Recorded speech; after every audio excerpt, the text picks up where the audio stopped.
Balance of Power, live from Washington, D.C.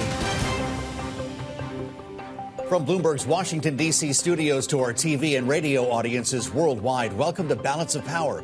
I'm Joe Matthew. Tonight, Bondi out, Blanche in. Pam Bondi is out as Attorney General, ending a turbulent tenure atop the Justice Department. Deputy Todd Blanche steps in as acting AG. What this shakeup signals about a White House under pressure. Plus, the war continues. President Trump issuing fresh threats against Iran's infrastructure in an address to the nation that offered little on an exit strategy.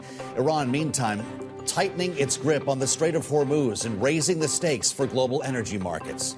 And DHS payday, President Trump says he will move to restore pay for Homeland Security workers, but sidelined by the agency's shutdown. But the broader funding fight is still unresolved, with House Republicans split over the Senate's plan. We'll discuss the latest on funding and Capitol Hill with Democratic Congressman Raja Krishnamoorthi of Illinois.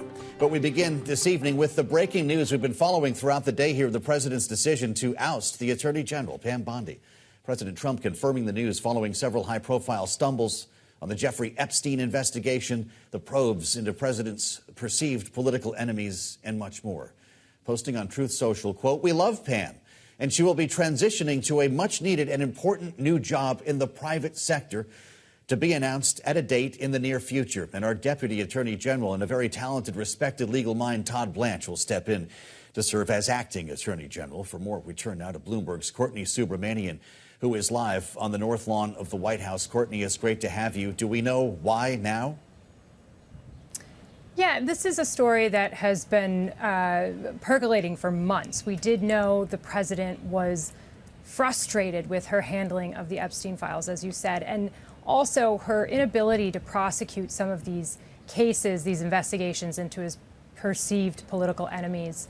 But it all seemingly came to a head. This, of course, is the second cabinet firing the president has made in 2 months, which is extremely rare for the president in this term. This is something that we saw a lot more in his first term. But as you may recall, Susie Wiles did mention back in December in an interview with Vanity Fair that they felt Bondi had completely whiffed her handling of the Epstein investigations. And again, this has all seemingly come to a head. The president announced that Todd Blanche would step in, another former personal attorney. We are hearing that EPA Administrator Lee Zeldin is in the running to replace her, but we should expect more on where Pam Bondi ends up in the coming days. And we don't know where she is going. Just quickly, Courtney, before we change the subject here, do we know what this private sector job is? We do not. We do not. But I am sure they are scrambling to find a place for her as we speak. This won't last too long. Talk to us about fallout from the president's speech last evening.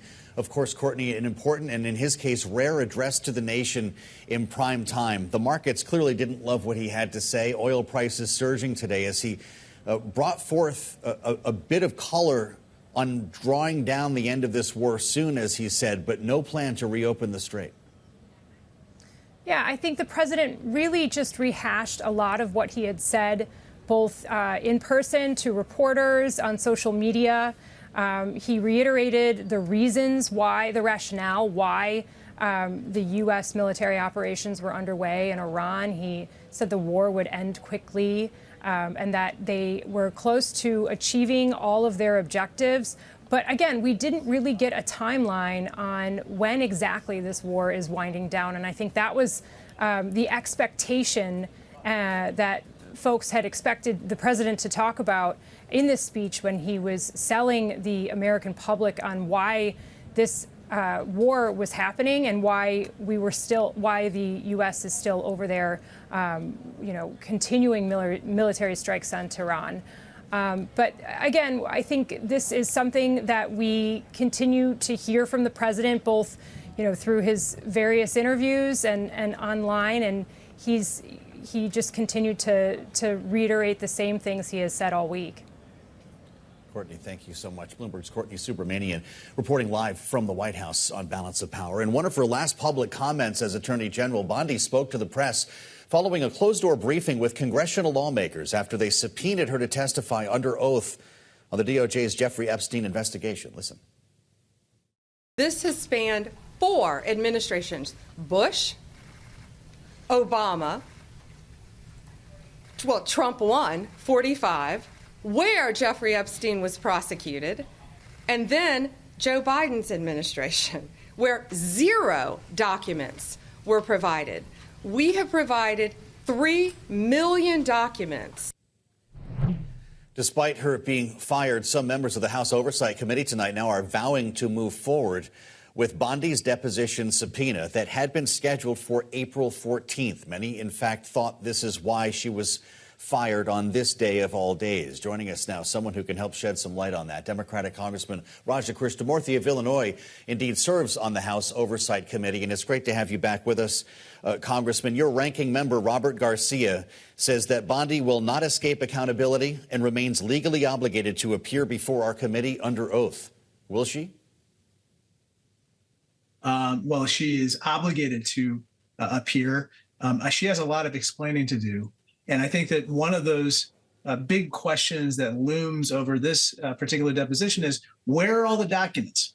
They need to turn over all of the documents. There are millions of pages of documents that have yet to be turned over. Even among the documents that were turned over, numerous pages are redacted. When I went to review these quote unquote redacted pages to find out what was actually being redacted, it's not even clear why so many pages are redacted. Even among the pages that are redacted, when you take the redactions off, the underlying materials are redacted. So there are numerous questions that linger over that. And why do we care about that? It's because the women who are now middle-aged women, then young girls who were victimized by this ghastly child sex trafficking ring by Jeffrey Epstein and Ghislaine Maxwell, and who have yet to receive a single measure of justice.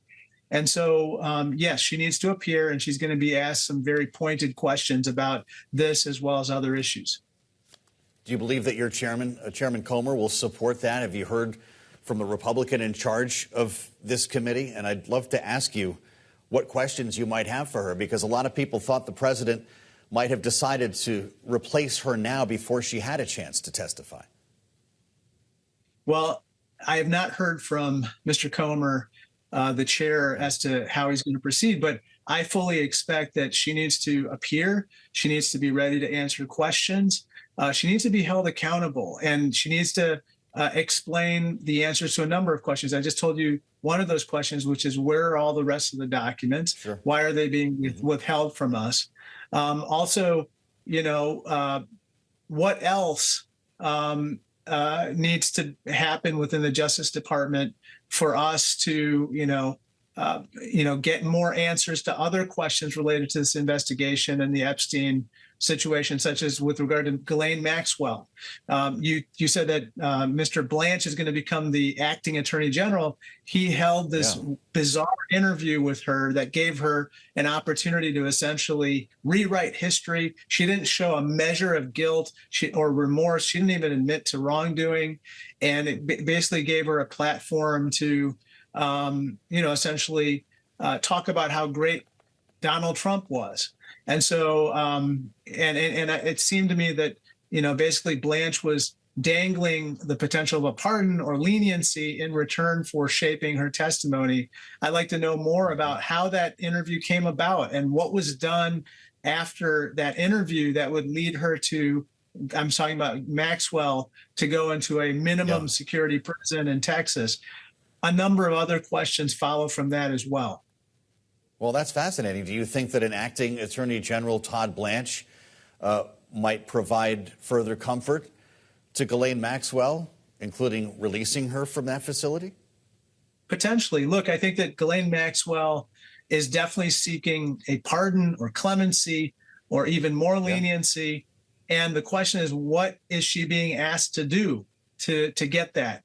What is she being asked to do to help Donald Trump? And I think that's at the heart of the problem with Pam Bondi being Attorney General, which is basically Trump expected her to be his attorney, essentially.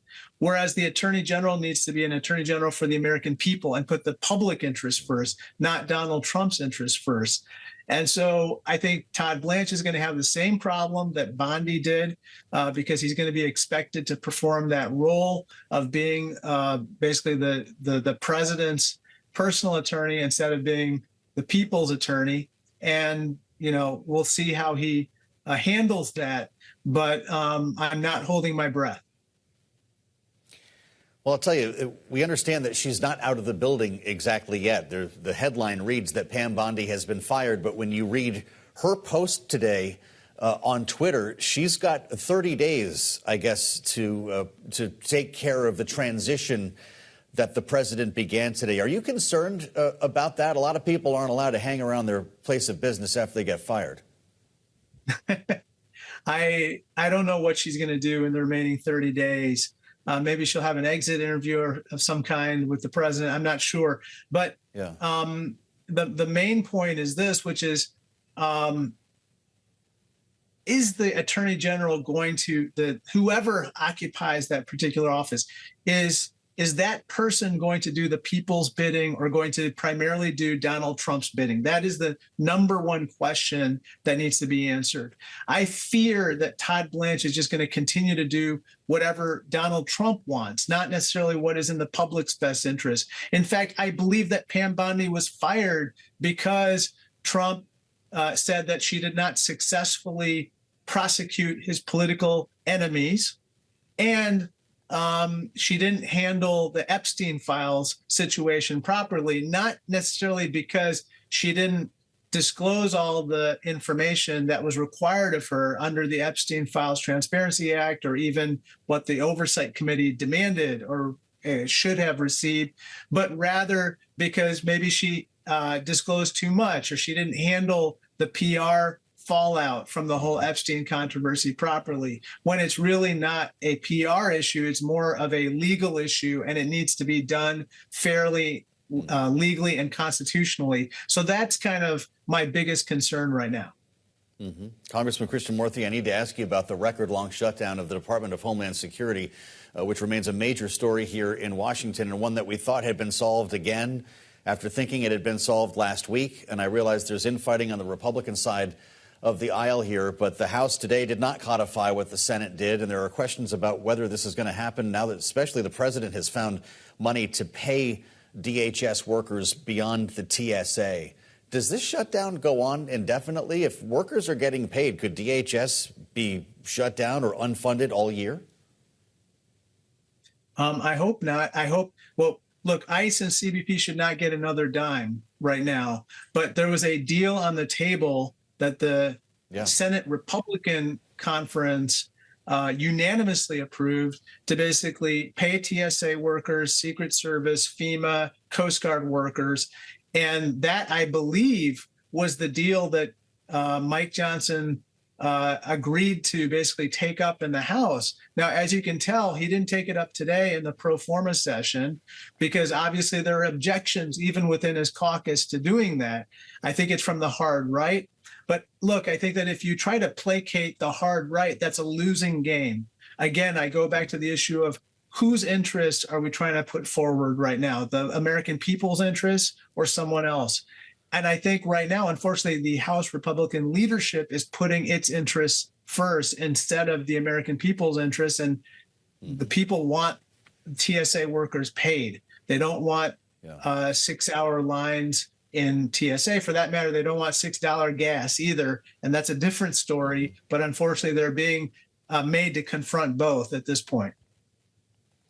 Well, Congressman, there's another vote looming here just quickly in our remaining moment. That would be reconciliation. And I know this is going to be a Republican exercise, but after the president's ballroom today got final approval from the National Capital Planning Commission, there is a thought that if Congress needs to approve this ballroom and the replacement of the East Wing, that Congress needs to sign off on it. That was the ruling that brought us here. And there are some Republicans who want to throw that into reconciliation as well. Is that the bill that will greenlight the ballroom?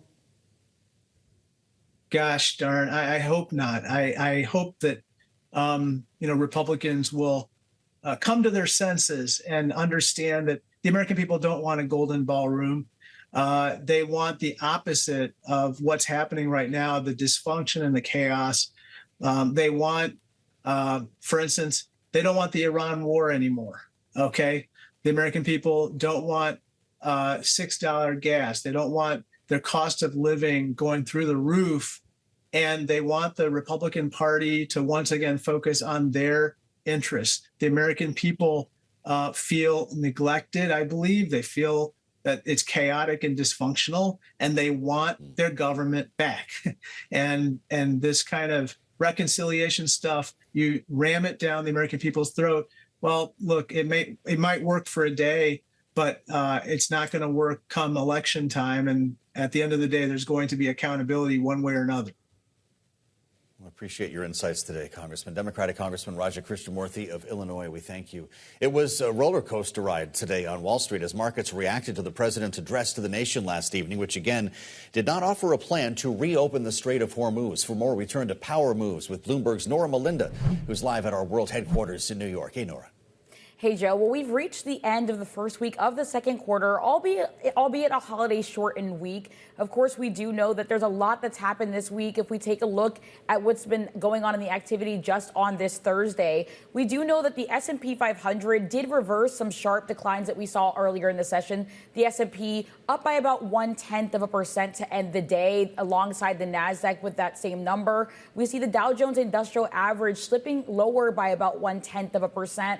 People are also keeping their eye on a jobs report that we will receive tomorrow, even given the fact that it'll be Good Friday and the stock market will be closed here on Wall Street. But if we take a look at some of the individual sector moves that we were seeing in the S&P 500, we saw real estate stocks really pushing ahead as the best performing group in that index. And then we did see consumer discretionary really taking it to the chin. This is the first week that we did see, though, in the green for all three major indices. All three indexes actually seeing their best weekly gains since November. So while there was a lot of activity and volatility throughout the week, we do still see some gains for the first time on the week since February. Taking a look now toward oil, I want to dig into some of the numbers. I'm looking at Brent crude oil up by about 7%. WTI surging double digits, up by about 11%. We know that the Wall Street really is still keeping an eye on the oil market, especially as we still continue to get a bit of mixed messaging here about what's going on regarding the conflict in the Middle East and whether or not we will see an end anytime soon here, Joe.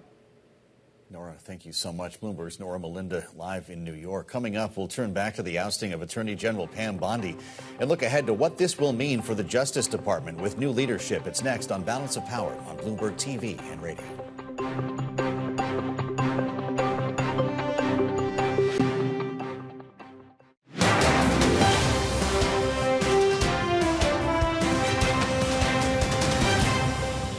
She was essentially ineffective at doing the job, but she was ineffective at understanding the basic foundation of the job. The Attorney General, like all cabinet members, take an oath to support the Constitution. They don't take an oath to support the president. Now, they can be fired, of course, by the president, but our government officials are not supposed to be personally loyal to a president of the United States. It's Balance of Power on Bloomberg TV and radio. I'm Joe Matthew in Washington.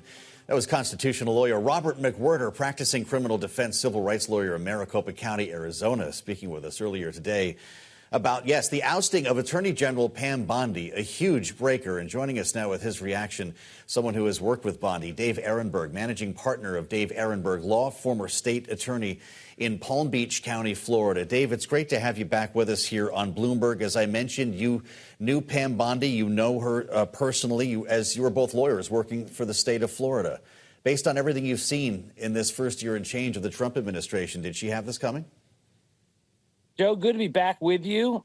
Donald Trump expects that he can push a button and then have his enemies prosecuted, but it's not so easy. So whoever takes this job is going to meet the same fate because he has an unrealistic expectation of what an attorney general is supposed to do. He wants a Roy Cohn. Well, you can do a Roy Cohn like he was going to get with Matt Gaetz, but then Matt Gaetz couldn't get confirmed. So anyone who can get confirmed through the Senate is not going to be the type of attorney general that he's going to want. Interesting. I know there's a lot of speculation about why now. And Dave, some have pointed to President Trump's experience yesterday at the Supreme Court, Pam Bondi went with him as he watched arguments on behalf of the administration on his birthright citizenship challenge, and it, of course, did not go well. Did that lead to him making this decision now? I don't think so. I think actually the process in firing Kristi Noem and replacing her had more to do with it. You see, he did not want to have to fire any of his cabinet members, but then he realized how easy it was after he was able to dismiss Kristi Noem and replace her with another loyalist pretty easily. So after he broke the seal, it was game on. That was like, okay, well, then I could make moves elsewhere. So I think that had more to do with it than the Supreme Court hearing yesterday. Interesting. What do you make of this private sector job? The president says not fired, but transitioning to the private sector, which I hope they'll all say about me someday if I get fired. I'm just wondering if this is in the legal sphere or the media or something else, Dave. What do you think? I don't think anyone knows. I think that he offered her, according to reports, government jobs, and she must have turned them down. And so this is what is the placeholder. And if you're not going to get like the captain of the hemisphere like Kristi Noem got, well, it's back to the private sector for you. Well, sure. And I suspect that someone like this could do quite well in the private sector. But of course, there's a lot of baggage coming from this administration. Dave, would it be possible for her to work for a law firm again, or does she have to think more creatively? No, there'll be law firms, lobbying firms who would definitely want to hire her. She's a big name, well-connected, and she could go on the speaker circuit, write a book. There'll be a lot of demand for her. You don't see a lot of former Trump officials starving. Even the ones who left as enemies, like Ty Cobb, is on TV all the time talking about him. So I think she'll do just fine. He comes on this program pretty often. There are questions about whether she'll appear, I should say, for testimony on April 14th before the Oversight Committee. Dave, now that she is citizen Pam Bondi, do you think she still shows up? That's a really good question. I was just thinking about that, Joe. I think the members of the committee were already starting to walk back their subpoena of her, and the Republicans were already starting to find ways where she wouldn't have to show up. Remember, they brought her in a surprise meeting with the committee, and the Democrats ended up walking out. So I think she probably does not testify now that she will not be Attorney General, and they'll perhaps want to see Todd Blanche, who is the acting Attorney General. And quite frankly, Joe, he's the one who should be in there because he's the one who led the Epstein matter for the White House. Interesting. That said, with an acting Attorney General, Todd Blanche, is that the best thing that could have happened to Ghislaine Maxwell? Well, it was Todd Blanche who interviewed Ghislaine Maxwell for like 9 hours. But the decision is not going to be made to what happens to Ghislaine Maxwell by Todd Blanche. It's going to be made by the guy whose face is on the banner outside of the Department of Justice, Donald Trump. Well, his name and face are still hanging in front of that building. I don't know if that's going to change, Dave, but will anything else, as far as this agency is run as an apparatus of the White House?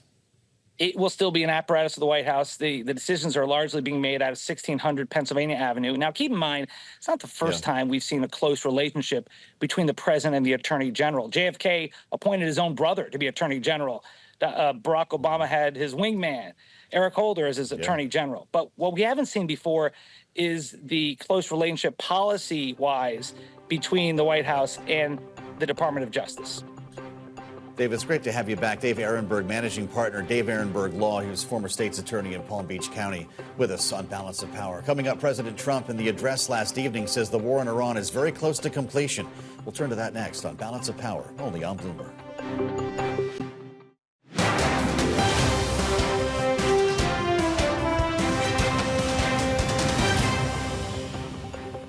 It's Balance of Power on Bloomberg TV and radio. I'm Joe Matthew in Washington. Attorney General Pam Bondi's ousting today marks the second major departure from the Trump administration in just a matter of weeks.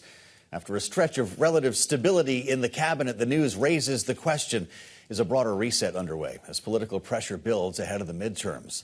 The Debrief is where we cut through all of it with Bloomberg's Mario Parker. Mario, it's great to see you back. Big questions about timing here and what might come next. When that door starts swinging, does that mean more will follow?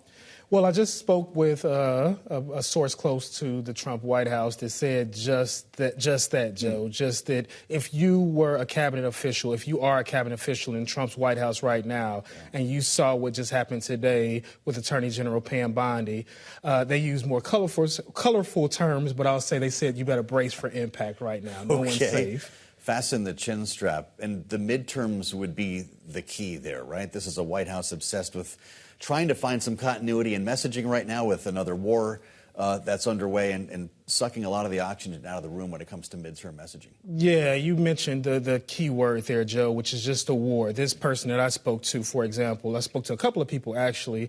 The latest person just kind of mentioned just everything being downstream from the war. Earlier spoke to some other Republican strategists that were commenting on the president's speech last night as well. Everything that's happening politically out of the White House right now is through this lens of a war, right? The $4 gasoline prices, fears about a recession if this thing prolongs longer than the president is anticipating, just the high cost of living that voters are experiencing as well.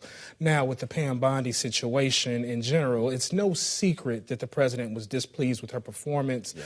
If the breaking point for President Trump was Joe Biden's Afghanistan moment, the breaking point for this president when a lot of the tide turned was just the dam that broke with the Epstein files, where you saw Republican fighting back a little bit more. Why now, though? I mean, they went to the Supreme Court together yesterday. Some thought maybe that left a bad taste in the president's mouth. The fact that he would do this reportedly in the Oval Office before he got to the podium last evening. Some folks were surprised she was still here. So why now? Well, part of it is that the president broke the seal, essentially, with the Kristi Noem firing, removal, if you will, just a couple of weeks ago. The president had tried to, and the administration had tried to not repeat some of the headlines that it got in his first term, right, where it was just this revolving door. And once the president figured out saw how seamless it could be when he had displeasure with someone who was bringing him negative headlines, in this instance, Kristi Noem, in the latter instance now, Pam Bondi, he just more forcefully moved forward with some of those things, right? Again, I mentioned the Epstein files, just the tweet that the Truth Social post, Pam, a few months ago as well. And then just within the West Wing, there had been, from my understanding, just not a whole lot of allies, but quite a few people that had her in the crosshairs. So we turn to Todd Blanche, now acting. He was deputy, now acting attorney general. And I want to bring you back to CPAC last week, Mario. Some comments that he made about election interference potentially in the midterms in the administration's approach. Listen. Election integrity should be the most nonpartisan issue we have. Like, why is there objection to sending ICE officers to polling places? Illegals can't vote. It doesn't make any sense. Why is there... Well, they can vote. They just shouldn't vote, right? Amen. That's right.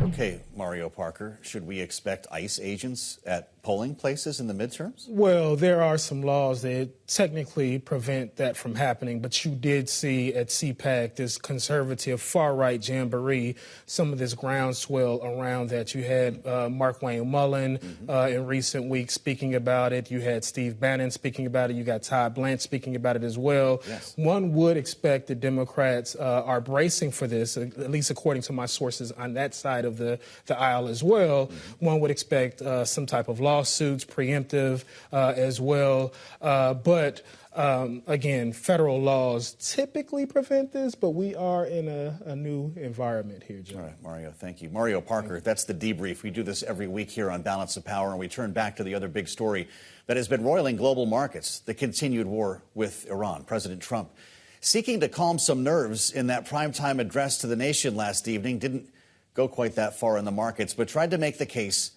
for why the conflict was necessary and providing his timeline for the war. Some of the key moments from that address. Watch and listen. We are on track to complete all of America's military objectives shortly, very shortly. We're going to hit them extremely hard over the next 2 to 3 weeks. We're going to bring them back to the Stone Ages where they belong. When this conflict is over, the Strait will open up naturally. It'll just open up naturally. They're going to want to be able to sell oil because that's all they have to try and rebuild. If during this period of time no deal is made, we have our eyes on key targets. If there is no deal, we are going to hit each and every one of their electric generating plants very hard and probably simultaneously. We are in this military operation so powerful, so brilliant against one of the most powerful countries for 32 days.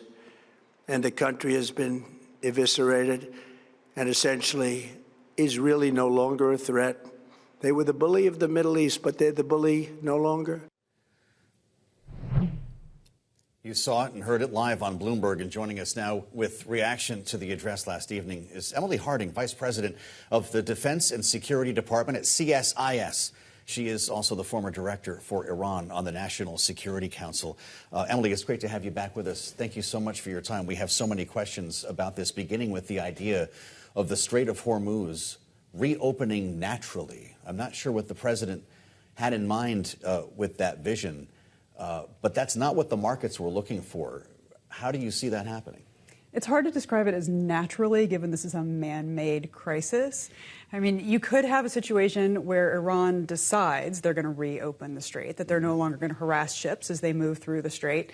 But that really is a decision that the Iranian regime has to make. Even if the U.S. decides they're going to step back from the fighting, call a halt, call a ceasefire, Iran gets a vote. And what we're seeing right now is that global shipping companies, they aren't excited to start moving back through those waters until they have some kind of guarantee, until their insurance providers are happy about it, until their corporations are happy about it. Well, of course, it would take, I'm assuming, some military effort to reopen it. And we're trying to do that now. We have a whole new number of A-10 Warthogs that are apparently strafing the coastline around the Strait, along with Apache helicopters. Is there anything else we can do to soften up that area to make it possible to put ships through? So there's never going to be a way to guarantee that you've gotten every single piece of Iranian equipment that could possibly threaten a ship. With the ubiquity of drone warfare now, with some of Iran's other autonomous capabilities, I mean, that there's an entire possibility that you could continue to harass that shipping. So one option is to have escorts. You could have U.S. warships trying to work with shipping through that very tiny waterway that's difficult to do. It's high threat, but it's possible. We've done it before. You know, there was an interesting summit, if I can use that word today, of, frankly, U.S. allies. This was put together by the United Kingdom in an effort to address this without the United States. Would it be possible for a coalition of the willing that did not include America to reopen the Strait? Possible, absolutely possible. They have the military might to do it? They could if they bind together. Yeah. The UK Navy is not what it used to be. I mean, once upon a time, it ruled the seas. Now it's much smaller, but working in a coalition with some other countries, you could do it. I suspect that those European powers would also be looking to have some kind of negotiation with Iran where they could perhaps get some guarantees that shipping could move through the Strait unmolested. A couple of other lines from last evening. Back to the Stone Ages. Also renewing the threat to go after civilian infrastructure. We're going to finish the job, he said, finish it very fast. We're getting very close. And threatened again to demolish the energy infrastructure, the power plants, the power grid in Iran. When he talks about back to the Stone Ages in the next 2 to 3 weeks, is that what he means? That's probably what he means. I don't want to read too much into what he says. But this idea of bombing the energy infrastructure of the country, there's two different pieces there. One is the oil infrastructure for energy. And he said he doesn't want to do that because he wants to provide Iran the future capability to recover and make money again. Yes. That kind of infrastructure takes years to rebuild. There's also the threat against electricity. So the idea of bombing power stations and things like that. I mean, that could probably be a violation of the Geneva Convention, and certainly is an indiscriminate attack on a population as opposed to a military objective.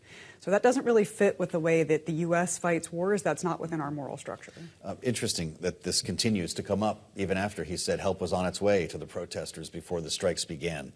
The missing uranium remains a question. The president brushed up against this last evening, and there's a conversation about mowing the grass, as they call it, at the Pentagon. We're not going to go in and take it. We're just going to stare at it from outer space, and when people get close to it, we'll send some missiles or some bombers over there and shoo them away. Is that a realistic strategy? And in fact, is it a safer mission than sending hundreds or thousands of troops in to get it? 100% it's a safer mission. It's probably the least bad option, actually. Okay. If you look at the two options that we have, you could create an operation to go in, to land special forces, to try to hold the territory, probably hold it for weeks while you move in heavy equipment, dig out from underneath mountains, and then secure that material as you pull it out. And that's assuming you were correct that it was actually where you thought it was. On the other hand, persistent surveillance from space, from overhead architecture, you can keep a pretty good eye on what's going on at those facilities.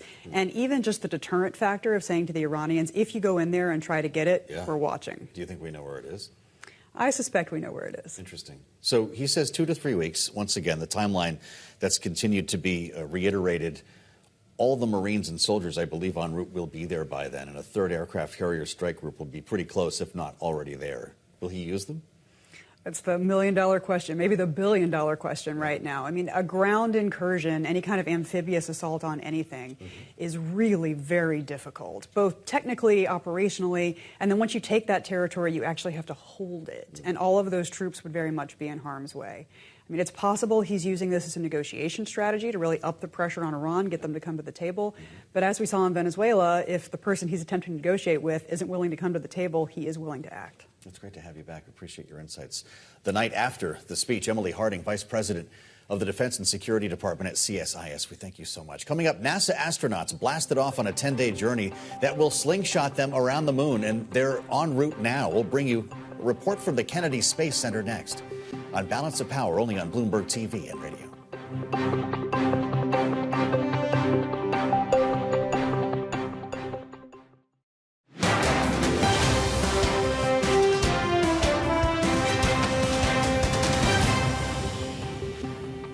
This is Balance of Power on Bloomberg TV and radio. I'm Joe Matthew in Washington. Thanks for joining us. Artemis 2 is on its way to the moon after a NASA rocket carrying 4 astronauts blasted off right around this time yesterday on a 10-day mission that will slingshot them around the moon and carry them farther into space than anyone has gone before. Bloomberg's Ed Ludlow filed this report from the Kennedy Space Center in Florida.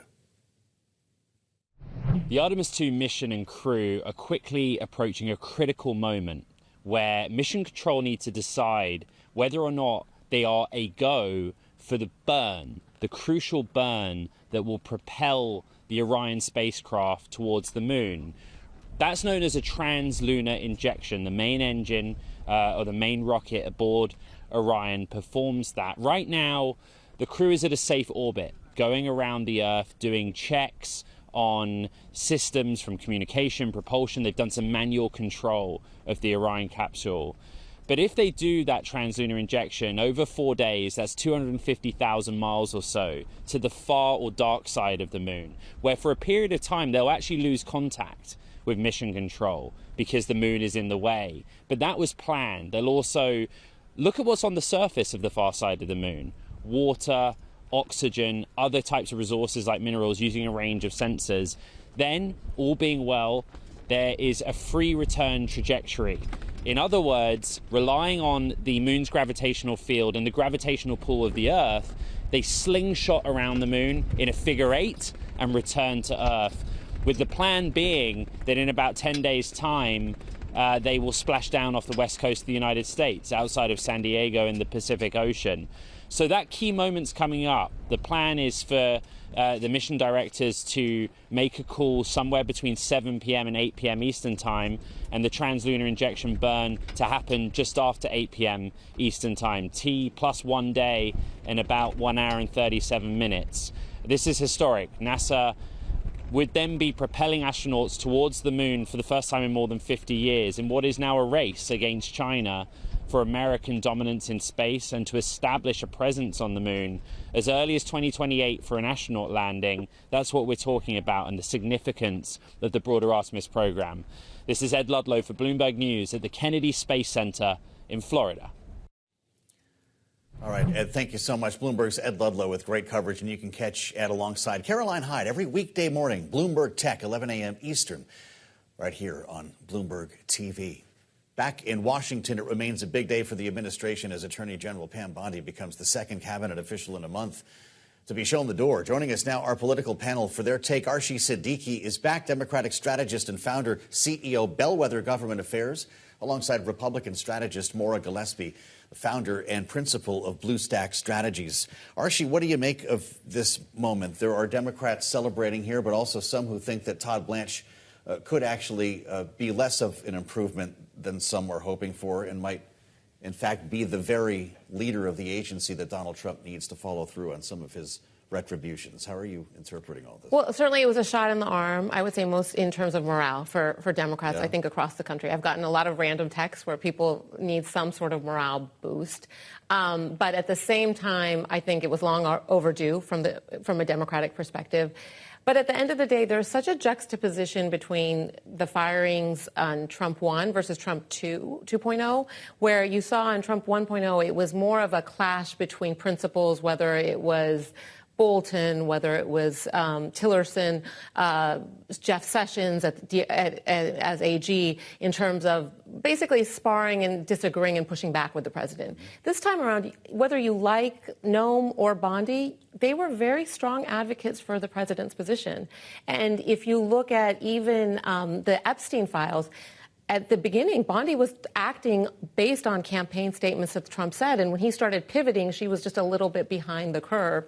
So she was very vociferous. So I think whoever replaces her, at the end of the day, they're going to be carrying the president's water. Well, it was awfully memorable when Pam Bondi testified before the Judiciary Committee last year and spent some time, pretty incredible the way this all worked, spent some time castigating the lawmakers who were there to interview her, and in many cases pointing to completely irrelevant subject matter while they were talking about the inner workings of the Department of Justice. Here's a reminder. The Dow is over $50,000. I don't know why you're laughing. You're a great stock trader, as I hear, Raskin. What does a Dow have to do with anything? That's what they just asked. Are you kidding? Mr. Jordan, Mr. Jordan. That was in February, just to correct myself. Maura, some folks thought that in fact damaged Pam Bondi. But if you read the president's post today on Truth Social, Pam Bondi is a great American patriot and a loyal friend who faithfully served as my attorney general over the past year. He goes on to say, "We love Pam." It's not usually what you hear when you get fired, is it? I can say I've not been fired, so that's actually, I can't say that I know that feeling, but of course you have. Thankfully. But I would say that Donald Trump probably watched that and thought she did a great job, a great performance. Yeah. And then only after the fact, when many people made fun of it and pointed out how ridiculous she behaved, then he realized, oh, okay, so it didn't go so well. So I don't think that he necessarily wanted to fire Pam Bondi. I think that post on True Social tells you that he struggled with it, but knew he had to because, there are a lot of problems there. We don't have time to go into all the problems that Pam Bondi caused, but I think some of the major ones for the president and his base largely do surround with the Epstein files. And so, I think that there is concern with his decision, albeit it's still, to be seen, but putting Todd Blanche in that position when he's also very much tied to the frustrations that many Americans and many in the MAGA base have about the handling of the Epstein files. What does this mean for the Epstein files story from here, especially as it pertains to the midterms? Will this re-up the demand for these files to be released? The DOJ is still technically in violation of the law. Absolutely. And Bondi's not off the hook yet, right? Like the oversight, I think the committee is going to be very adamant that she does. So that this story is not over, and I think it will continue. I just think as we get closer to the midterms, also it will be an issue of affordability and then economic agenda. Because I think the biggest challenge for the administration right now is their economic policies are, there's a strong case to be made that they're making things worse for American families, not better. Well, a big part of the affordability story is happening at the gas station, Maura, and I'm sure you don't need me to tell you. $4.08, our national average today. And of course, this has everything to do with the war with Iran. The president spoke to the nation last evening in prime time. It didn't seem to move the needle on the way people feel about this. If you were already in favor of this action, you probably feel the same way. And if you were not, there was no new evidence to change your mind, nor was there a plan to reopen the Strait. How will we look back on that speech last night? I think the question is why? What was the point? And was it really worth taking 20 minutes away from the Masked Singer finale and whatever Chicago show was on last night at that time. I just think that was, I think I saw it as a nothing burger, is what people would call it. There was no new information, but it also didn't give anyone who needed information or wanted to feel as though they had a better handle on what we were doing and why. That didn't provide that. And he also didn't seem very enthusiastic about it, to be quite honest. He seemed pretty, the lighting was very odd to me. It was very dark. He seemed to be struggling to read his teleprompter. And I just don't think that it was the best idea. I'm sure he got told it was a great job when he got back, from the podium. But I don't see it as being helpful. And for Republicans who were cheerleading him on, that's forced. It feels very forced and disingenuous. So I don't know that we're going to look back too fondly on that speech. And maybe in the future, we'll be looking at that as one of those moments where the president's age is showing. He really was struggling to get through that 20-minute speech. Well, it was about 20 minutes, and it was interesting to see a wide shot of that room that came from the pool, Archie. It showed an audience. If you were watching this on TV, like anyone who was interrupted during Survivor or whatever you had on, you saw the president speaking at a podium in a fairly close shot. Pull back and you see rows. If you're with us on Bloomberg TV or on YouTube, we're showing you that now, almost like a mini State of the Union. The cabinet seated in the front rows, then the top brass. Look how many people were there to support the president. It reminds us that he does not like to use the Oval Office, sitting alone behind that desk, that he needs to project to people. You're a professional communicator. You train people for this kind of stuff. What do you make of that?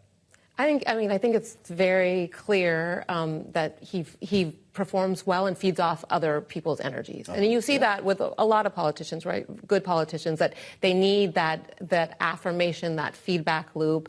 And Donald Trump is a pro at that, I think. I actually thought the address was interesting in the fact that it gave us a window into his thinking.